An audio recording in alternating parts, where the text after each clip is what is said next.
Serengeti Flyer is a giant pendulum ride at Busch Gardens, Tampa. This is an exact clone of Tidal Surge at SeaWorld San Antonio, so both rides currently share the record for the world's tallest S&S Scream and Swing. But is bigger better? Find out in this review of Serengeti Flyer. S&S debuted the Scream and Swing in 2004, and it has gone on to be a very popular flat ride. The earliest versions were smaller ones with single cars, but they later scaled the model up. This included dual arms and larger vehicles for greater capacity, as well as greater heights. This made the attraction more appealing to larger theme parks. The latest 3 Scream and Swings have all been purchased by the SeaWorld chain. Busch Gardens Williamsburg added Finnegan's Flyer in 2019. This was a much needed flat ride for this park, and it was well received.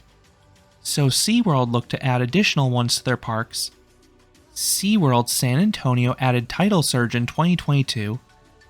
This would be taller than all prior Scream and Swings, as this one swings guests to a max height of 135 feet, or 41 meters. This ride also opened up positive reviews, and it also made a big visual impact because it was placed at the edge of the lagoon. It can be seen all about the park. So Busch Gardens Tampa added a clone of this ride in 2023 with Serengeti Flyer. The height serves a different purpose here. It lets the guests know this ride exists. Serengeti Flyer is placed on the site where Rhino Rally once resided. This was an infamous safari ride that was removed in 2014 after constant maintenance issues. This part of the park had actually been closed for nearly a decade until Serengeti Flyer opened. The pathway leading to this ride is a dead end, which is why it was important this ride was tall enough to let guests know it existed, and exciting enough to get guests foot traffic over there. And the ride looks really cool. The swinging action is always fun to see, then the magenta and green color scheme is really striking. Ever since this ride has opened, I have only visited Busch Gardens on quiet days. Serengeti Flyers usually no more than a 1 cycle wait in days like this. If you do visit on a busier day, such as a weekend or a summer day, you are more likely to find a 20 to 30 minute wait per queue times. Since this ride is new, it usually runs both arms. Many older Scream and Swings regularly operate with just one arm for maintenance purposes. Hopefully Serengeti Flyer can maintain this level of consistency going forward because it really helps with capacity. The ride can accommodate up to 40 riders per cycle.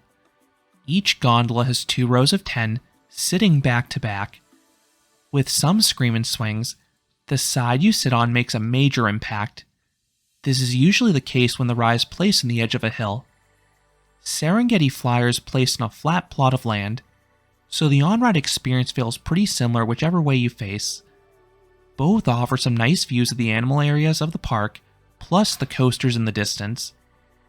The time of day you rode used to make a major impact though. We've seen several pendulum rides in recent years offer a mild and wild program.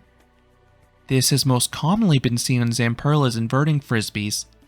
They often have separate queue lines denoting whether you want the fully inverting cycle or something that simply rocks back and forth. Serengeti Flyer used to operate with a mild and wild mode. From opening until 1 p.m., the ride ran the milder program. On this mode, the arms swung just 90 degrees from the tower. From 1 p.m. until closing, the ride ran the wilder program. The arms swing beyond 90 degrees in this mode, allowing the ride to reach its record-setting heights. If you're a thrill seeker, this is the time you wanted to ride. To my knowledge, this was the first Scream and Swing to publicly offer this option. I've gotten some tamer cycles and the other Scream and Swings day to day, but that's not a choice that guests can actively make. Busch Gardens discontinued this practice a few months ago, as the ride exclusively operates in the wild mode now going forwards. The restraints are familiar if you've ridden other Scream and Swings. The lap bars swivel from the side, and then they're lowered downwards. The restraints are freeing and comfortable. Compared to other parks with this ride type, Busch Gardens Tampa's operators do not tend to push the restraints down as far, so you tend to have more room for airtime if you so want it. Once the cycle begins, you hear the boom of the compressed air. This happens on every single swing. This sound is another thing that adds to this ride's imposing nature. The first few swings are mild to get you up to speed. Then you have the 90-degree swings. You get a few of these in the Wild program. These offer some faint airtime, but they're the appetizer for what's to come. On the Mild program, this is as extreme as the ride gets, and you get several more of these. Then you have the Max swings, and these took my breath away.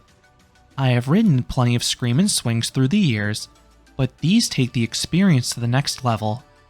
You get several seconds of sustained floater airtime at the apex, especially if the restraint is not too tight. It is surreal levitating like that while you're either lying on your back or staring at the ground. I think the airtime feels a tad stronger when you're staring at the ground. Then the swings when you're staring at the sky still have plenty of airtime, but they feel closer to an inversion. That's how high you swing. Then the downswings are powerful too. You feel every bit of the 68 mph or 109 km/h top speed. On the smaller Screamin' swings, the positive Gs are not too noticeable, but the Gs are plentiful in this one. Thank the added heightened speed. This ride's one flaw is identical to the other Screamin' swings. The cycle does feel a bit short. You get about 4 max swings before the ride starts ramping down. I know it's a limitation of the model, but I wish S&S could somehow make one that could offer a longer ride experience. So, what would I rate Serengeti Flyer? I would give this flat ride an 8.5 out of 10. This is a great ride and a welcome addition to the park. This park really needed another good flat, and this more than fits the bill. The speed, positive Gs, and especially airtime are really good. The more open seating compared to the other pendulum rides of this scale really helps. This is definitely one of the best S&S Screamin' swings simply because of the size. I just prefer a few of the ones placed on the edge of a hill, such as upswinging at Liseberry.